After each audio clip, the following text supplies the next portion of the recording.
Be patient. We have to get the letters, mail from the soldiers and to the families first. You'll get yours. More time went by, another couple of weeks. What about the rations? You say we get double rations. We got nothing to eat. We are starving. How come we're not getting any rations? And the reply was, how ungrateful can you be? We're protecting you from the Bolsheviks and from the communists. And don't you think that our soldiers who are protecting you should be getting a little bit of bread, a little bit of rations first? You quit blowing up our trains, blowing up our tracks, and then we can get the bread to them first, and then we can get it to you. Make a long story short, no one ever heard from those people. They were all gone. They all disappeared. You ask yourself, who were those people? Anyone have a guess? Well, I will tell you. There was the city mayor. There was the city council. It was the chief of police. It was all the professors and educators. It was all doctors and attorneys. It was all the intellectuals. What was left was like a chicken with its head cut off, a society with no leadership. Then they began isolating the minorities. It was surrounded by 10-foot concrete and brick fence, no one allowed in and out. A year of that, freezing cold and scorching heat. No water, no electricity, no sanitation, no medical supplies.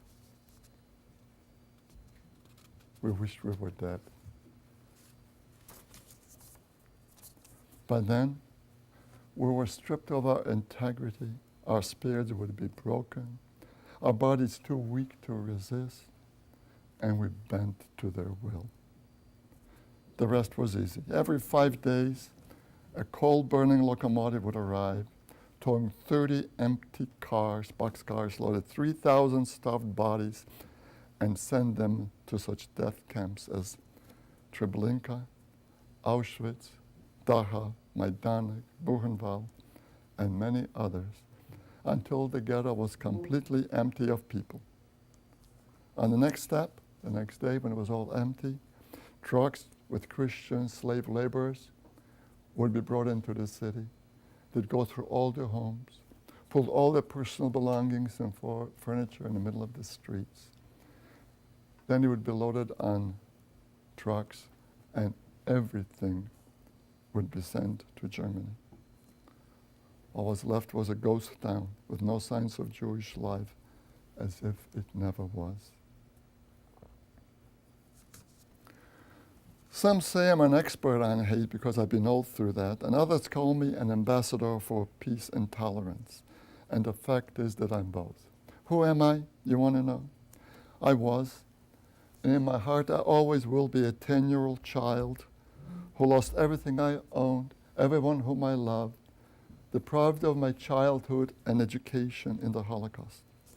In spite of all the hardships and atrocities, I emerged healthy in body and in mind by letting go of hate, anger, and intolerance, putting hate on hold, and focusing on the future for better life for myself and for my family yet to be. All those years while I was imprisoned in Auschwitz, Dachau, or Oranienburg, Sachsenhausen, Buchenwald, and other extermination camps, when the pain became too much to bear, and while others were grabbing the electrified wires to end their lives, I kept praying to God. I would say, God, if you let me live, I promise to take revenge. I will kill every Nazi that crossed my path. I will make him pay for taking my family from me, for leaving me without a burial site to even visit. I promise, God, I will take revenge. I will kill everyone. Believe me, God, I will keep the promise. Just let me live. The war ended. I was alive. It was time for me to keep my promise to God. I began thinking, how many Nazis can I kill before I die? 10, 100, 1,000, and then what? Who will remember my mother, brother, grandparents, aunts, and uncles long after I'm gone? Again, I turned to God. I said, God, please forgive me for not keeping my promise. I have another plan in its place. I will make a good life for myself. A life that my mother in heaven will be proud of. I will raise a family, leave behind grandchildren, leave behind descendants, for them to remember them after I'm gone.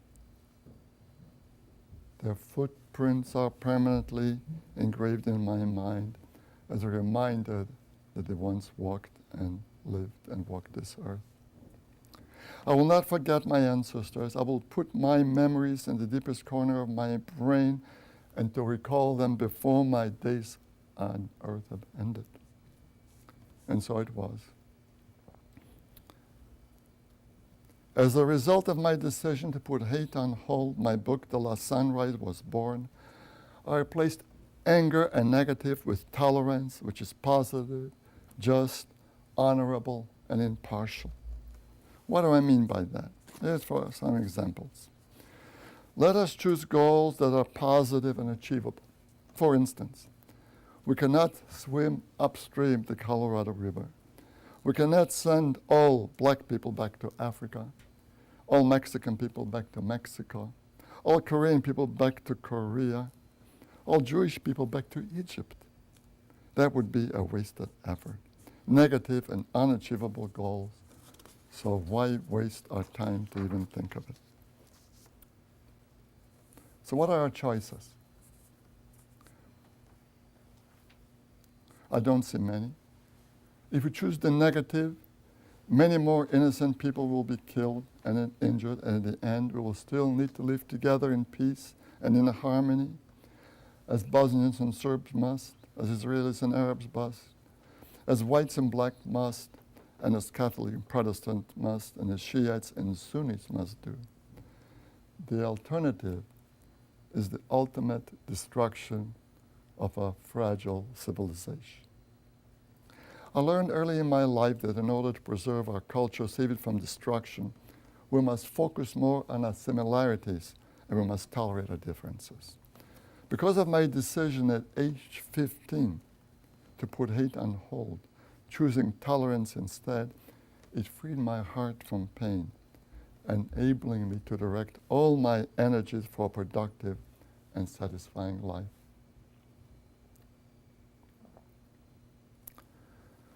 Unfortunately, there are some of us that walk through life accumulating anger and intolerance towards others who are different, and sometimes even to the ones we love. We carry the burden on our back all our lives. Each year as the number increases, the backpack gets heavier and heavier until emotionally we're slowed down to a mere crawl.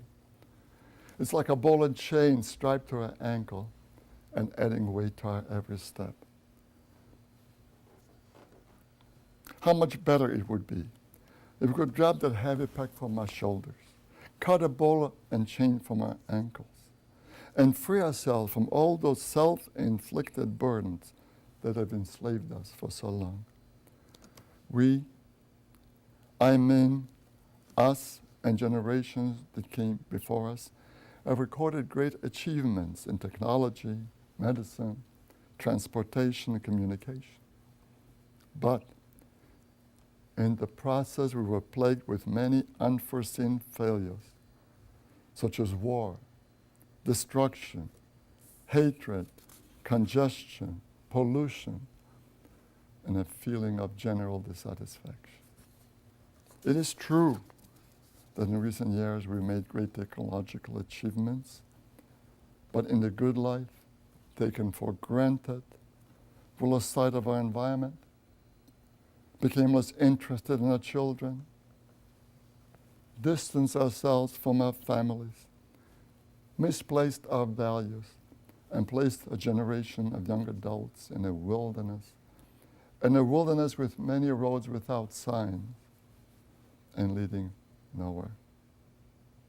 This almost lost generation of young people are searching for the truth in all levels of our society. They are thirsting for more men and women in all the branches of government, business, clergy, parents, educators, who will show a genuine interest in them and in their lives. They are longing for leaders with true character, with integrity, to respect and to admire. I would like to conclude with this important statement. Yours is the last generation who will witness a living Holocaust survivor like me. It will be up to you and your generations to pass this on to your children and to your grandchildren to help guard the world from future genocides. We're all born the same. We all want the same thing. We all lease a specified space and time on earth for a specified period of time. And at the end, we'll all leave the same. It is your enlightened generations who have learned from the past, both sides, for our mistakes, who will teach future generations, and together you will make this a better world. You have to. You must. What is the alternative? There is no alternative. Thank you very much for your attention and for being here today.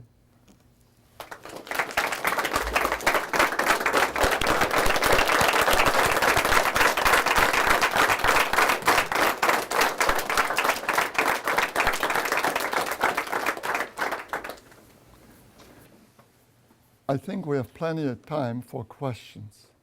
I hope that you have a lot of questions. Everyone will get a chance.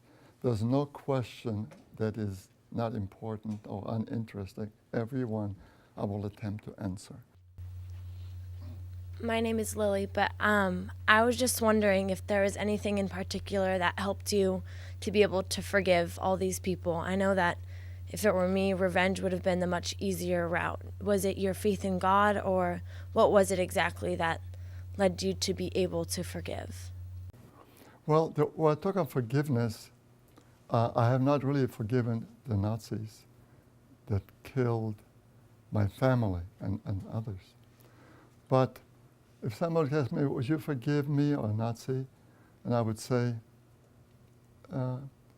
if you go to heaven and you see my mother there and you ask her if she forgives you, it's okay with me. In the meantime, I'm sort of neutral. But I don't have any hate in me. And that's the key point. I've spoken to a Presbyterian church here in town to 1,500 people. And after I was done, the pastor came up to me and he says, how did you do it? Same question you asked. I told him. He says, no, I don't get it. I cannot even get my congregation to forgive the slightest little insult, the slightest little thing. Well, what can I say? Anyway, I went the second time to his church, to another church on Romy Lane, and to his house, and we talked about it. And that's the best answer I can come up with, is get rid of hate. Even in the Bible it says, if you hurt someone before you forgive them, the person that you hurt should come and ask your forgiveness. And then you can forgive them. So that's how I am. My wife, I have no hatred against the current German generation. My wife drives a Volkswagen.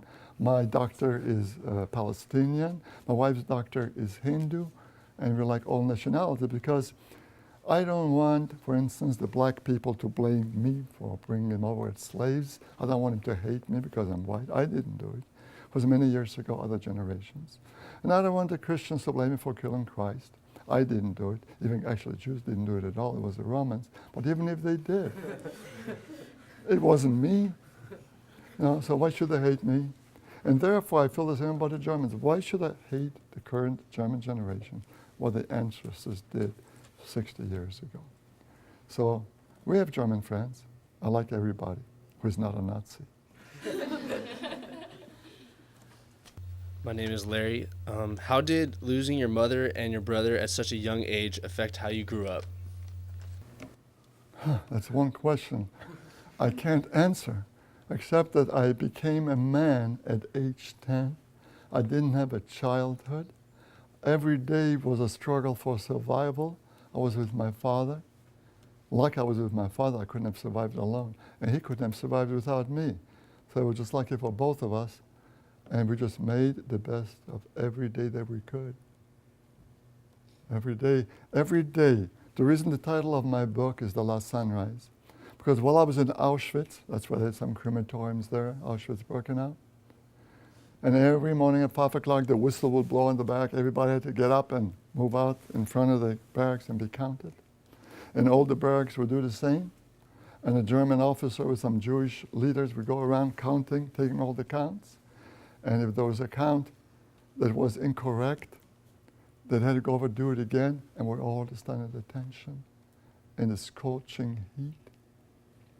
And I remember when the sun came up, I was facing east. I said to God, in my mind, thank you, God, for giving me this extra day to live, because I thought that every day was the last day of my life. I lived one day at a time. Eventually, after 300 and so days, some officers came to our barrack and they said, are there any tailors here? We need tailors. My grandfather was a tailor. So I said, I'm a tailor. I was about 12 or 13 years old at the time. And my father said, I'm a tailor too. So they took us out of Auschwitz. And they sent us to Oranienburg. In Oranienburg, they put me on a buttonhole machine to make uniforms for the German soldiers. And we were there until the Americans bombed a Messerschmitt factory underneath the ground. We didn't know that one existed there. And then we were sent to another camp, like Sachsenhausen, and on and on and on. So that is how, one day at a time.